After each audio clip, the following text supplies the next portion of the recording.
Kolkata night Riders এই মৌসুমে তাদের সেরাটা দিতে ব্যর্থ হয়েছে।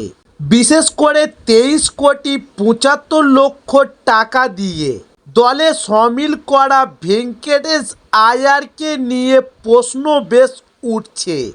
তবে পুরো টুর্নামেন্টে ভেঙ্কটেশ আয়ার একেবারেই ভালো প্রদর্শন দেখাতে পারেনি। তবুও প্রাক্তন কিউবি তারকা সাইমন ডুল ভেঙ্কটেশ আয়ারের প্রতি এখনও আশাবাদী এবং তাকে আবারও পরবর্তী মৌসুমে সুযোগ দিতে চাইছেন।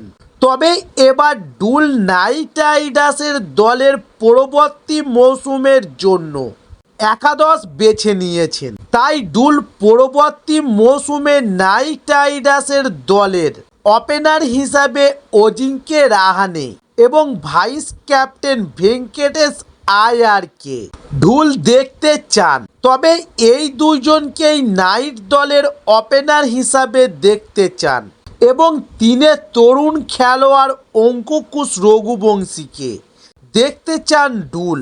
এছাড়াও 4 রিঙ্কু সিং এবং 5 রমনদীপ সিংকে রেখেছেন ডুল। এছাড়াও 6 কোনো এক বিদেশি মিডল অর্ডার ব্যাটসম্যানকে দেখতে চান তিনি।